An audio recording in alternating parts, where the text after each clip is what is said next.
mentioned that I was in London, Ontario last night, speaking for Occupy London, and they were very excited that Occupy Toronto was doing this event and asked me to pass on my best wishes. And then I was at the rally today that was being organized in support of the locked out workers at Electromotive, who've been told by the multinational corporation Caterpillar, who's the owner of the plant, that they can come back to work anytime they're prepared to take a 50% wage cut and a 50% cut to their pension and benefits. So there's a lot happening. But at the same time, Occupy London is doing some really great work. They have a 24-hour presence on the picket line, for instance, out there, and are really building great alliances with the locked out workers and with other activists in the labor movement and so on in London. So I was asked to sort of speak about some of the economic and political aspects of what we've come to call the age of austerity.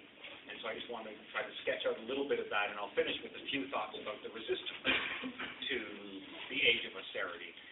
But I think if we're going to talk about it properly, we always have to begin this conversation with the financial meltdown of 2008, when 5 investment banks on Wall Street collapsed, when the bank collapses then, having started in the U.S., hit Iceland, Ireland, Germany, Spain, Portugal, and so on. In other words, we had a kind of cascading effect of bank collapses across the global north. And it's very clear that the political and economic elites, the political and economic establishment, were completely traumatized by this, and they decided to do anything and everything necessary to stop their financial system from melting down. And so they started by throwing hundreds of billions of dollars of public money into these private banks. When hundreds of millions wasn't enough, they threw trillions of dollars into these banks. And when I wrote my book, Global Slump, which came out just over a year ago, I calculated at the time that the cost of the total global bailout and financial stimulus package was $21 trillion. And I often had to defend that in argument with, mainstream economists and so on. What I discovered in the summer of last year was that my guess was low. My estimate. I took all the official documents I could find. What we've now learned is that the actual size of the bank bailout and stimulus programs was in the $27 to $28 trillion range. Now, because I have a very hard time wrapping my head around a figure like that. I mean, I can say it, but to get a picture of what it means, I spent some time trying to figure out, well, how would we compare that? And here's a really useful way to think about what $27 or $28 trillion of bank bailouts means. It's an amount equal to the total value of all the goods and services that the American economy produces in 2 years. So you're talking about taking 2 years' worth of all the wealth creation in the United States and giving it to the world banks. And that's effectively what they did.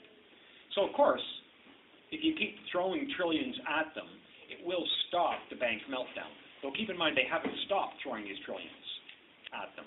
Just this week, the International Monetary Fund said it needed another $500 billion for its European bank rescue. Okay, so they've now got $1 trillion rescue fund on top of all the trillions that have gone already to the European banks. So it's not over. We're at 27 and 28 and still ticking in terms of the number of trillions of dollars they've been throwing. But the problem is that most central banks around the world have very little option when it comes to raising money except to borrow it. And they borrow it through a fairly straightforward mechanism. They sell you a government bond. They say, here's a government bond. This says you own a bond, just a piece of paper. But they guarantee to pay you back over a certain period of time, say 5 years or 10 years, with interest. So you give them the money from your savings account up front today. They spend it, and they promise to pay it back.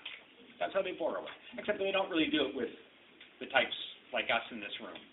Okay? okay? They do it with global hedge funds and global investment institutions and world banks. That's actually who they borrow it from. And so the problem was that they kept pumping these trillions of dollars in, and sooner or later, they had to figure out how they were going to do the payback. And keep in mind, there are all kinds of different options when governments have debts like this. One is, you could decide to impose taxes on wealth. You could decide to impose taxes on financial transactions, like the so-called Tobin tax or the Robin Hood tax. Or, but this is not inevitable, you could decide, as governments across the board have been, that we're not going to collect anything more from the wealthy, who we just finished bailing out. We're going to take it from the poor. We're going to take it from ordinary poor and working class people by way of slashing their social services. That's what they call austerity. And austerity is really simple. It means the 99% tighten their belts, and they live on inferior education, worse pensions, less Medicare, fewer daycare centers, fewer homeless shelters, et cetera, et cetera, et cetera. They slash and they slash and they slash their spending until ultimately they can pay back the banks. And so we're literally talking about a transfer of wealth from the public services that poor and working class people have historically used. You simply stop paying for them and you transfer that money back to the banks. They make it sound very complicated. It's not. It's really quite as simple as I've described it. To give you a sense of what it looks like in various places, Latvia has fired a third of all its teachers. Gone.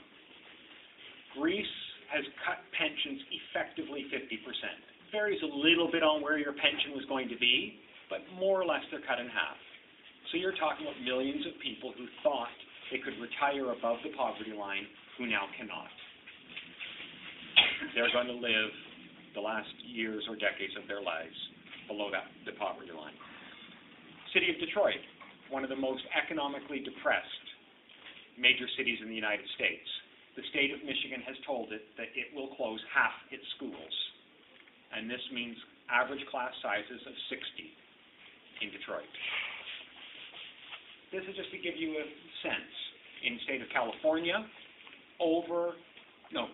close to 1 million poor children are going to be deprived of Medicare. Many U.S. states have a modest Medicare program for the poorest of the poor, and as you know, the majority of welfare recipients in this province are children. The majority of people living off of welfare, that is, are children. And the same is true for things like the basic Medicare programs that exist in a state like California. So it's important then to get that picture. And those of you who have heard me speak before will know I'm not a big fan of central bankers. Like, I don't think I'm telling you any secrets when I tell you that. But I'm actually going to favorably quote you a central banker right now, so you get a sense that it's not just me making this claim about what's going on. This is from a presentation last year by Mervyn King, Governor of the Bank of England. Okay? And in this presentation to a Commons Treasury Committee, the Bank of England governor said, quote, "The price of this financial crisis is being borne by people who absolutely did not cause it." That's my main argument right there. Then he continued, I'm going to come back to this part of it. "Now is the period when the cost is being paid. I'm surprised at the degree of public anger has not been greater than it has." Okay, I'm going to come back and talk about this business of public anger in a minute. But let's keep in mind that one of the reasons the public anger hasn't been greater is that mainstream politicians and the mainstream media have over time fundamentally just lied about how government deficits came about. They have literally buried the truth of what Mervyn King is acknowledging here and what I am saying. They have tried to create the idea that for too long, all of us lived beyond our means. All of us expected too much by way of social services, and that's why there was a crisis. That's their ideology. And so the first thing is to say, no, no, no. if governments